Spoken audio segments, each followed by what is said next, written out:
अक्टूबर का महीना शुरू हो गया था। मौसम काफी पुरसुकून और खुशगवार था।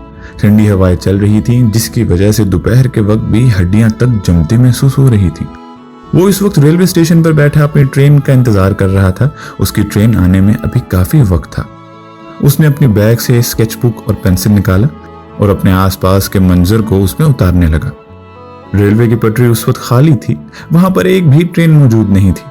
टिकट काउंटर पर हमेशा की तरह हुजूम था। लोग अपने सफर के लिए टिकट खरीदने के लिए कतार में खड़े हुए थे।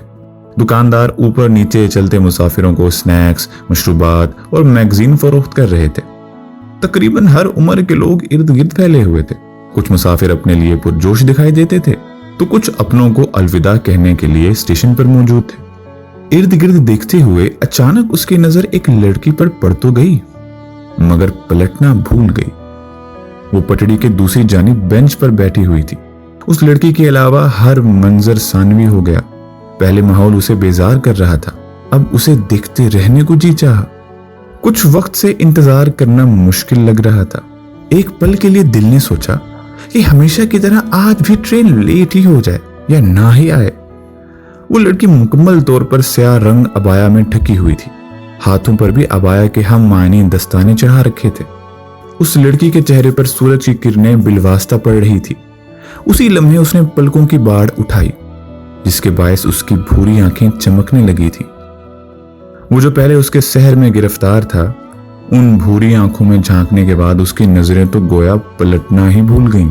खुद पर किसी की नजरों की तपिश महसूस करते हुए वो इधर उधर देखने लगी। इससे पहले कि वो लड़की सामने की तरफ देखती, उस लड़के ने बर्क रफ्तारी से अपनी नजरें स्केचबुक की तरफ फेर ली। लड़की किसी को खुद की तरफ मुतवज्जा न पाकर वापस अपने मोबाइल में मसरूफ हो गई। लड़के ने एक सफा खोला और उस पर लड़की का स्केच बनाना शुरू किया।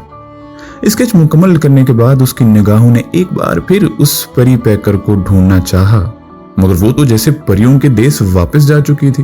वो अपने चारों तरफ उस लड़की को ढूंढने लगा और इससे पहले हवास बाख्ता होकर वो पटड़ी की दूसरी तरफ जाता, उसकी ट्रेन पटरी पर आकर रुक गई। अपने दिल पर पत्थर रखकर वो ट्रेन पर सवार हो गया। ट्रेन पर सवार होने के बाद भी वो लड़की उसके ख्यालों से एक लम्हे को जुदा ना हुई। वो उसके हवासों पर छाती रही। उसकी आंखों की चमक, वो लम्हा जैसे सब कुछ उसके गिर्द गर्दिश कर रहा हो। वो उस वक्त ट्रेन छोड़ने का मुतहम्मिल नहीं हो सकता था, वरना दिल तो यही चाहता था कि वापस पलटे और बस एक बार उसे फिर से देख ले। काश वक्त थम जाता या वो लम्हा कुछ और तूल पकड़ लेता। उसने स्केचबुक का वो सफा खोला जहां उसने सूरज की तरफ देखती हुई उस लड़की की तस्वीर बनाई थी। वो आंखें जिनमें एक अलग ही चमक थी, जैसे रोशनी खुद उनमें पनाह ले चुकी हो। आंखें मूंदे वो सिर्फ उन्हीं निगाहों के बारे में सोच रहा था जिनकी एक झलक ने उसके दिल को बेकरार कर रखा था। नरमी से अपनी पलकें झुकाई, होंठों पर एक हल्की सी मुस्कुराहट उभरी और वो आहिस्ता से बोला, फैज अहमद फैज ने सच ही तो कहा था, तेरी आंखों के सिवा दुनिया में रखा क्या है। ट्रेन का इंजन शुरू हो गया और वो आहिस्ता आहिस्ता अपनी मंजिल की तरफ बढ़ने लगी। उसका दिल चाहा ट्रेन से उतर जाए, लेकिन वो आंखें बंद किए वहीं बैठा रहा।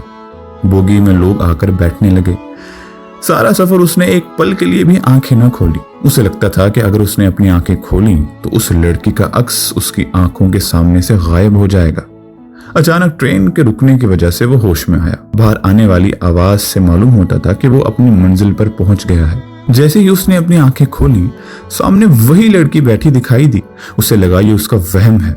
वो उसी हालत में बैठा रहा। होश तो उसे तब आया जब वो लड़की वहां से उठकर जाने लगी।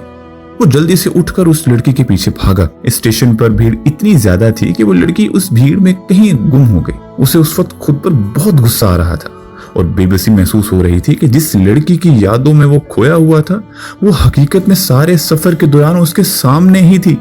वो लड़की को भीड़ में ही तलाश करने लगा। थोड़ी देर गुजरी थी जब उसे वो लड़की सामने ही फोन पर बात करती हुई दिखाई दी। वो जल्दी से उस तरफ बढ़ने लगा कि कहीं वो फिर से उसे खो न दे।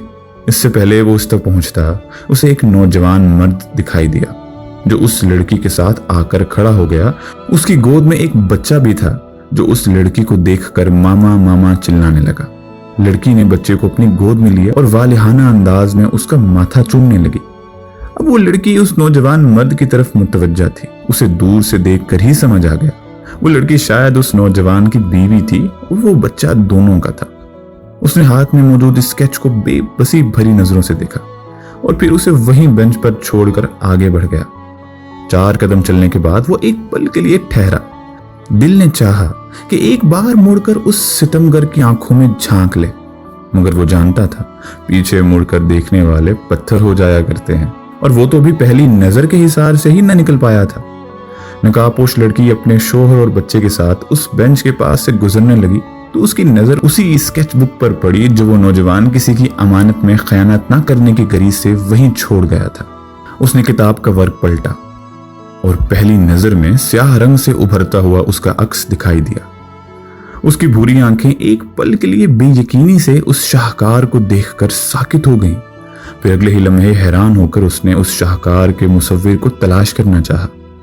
जब किसी को ना पाया तो ये सोचकर शायद इसके मालिक को इसकी जरूरत ही नहीं रही, वो खामोशी से उसे अपने साथ लिए आगे बढ़ गई।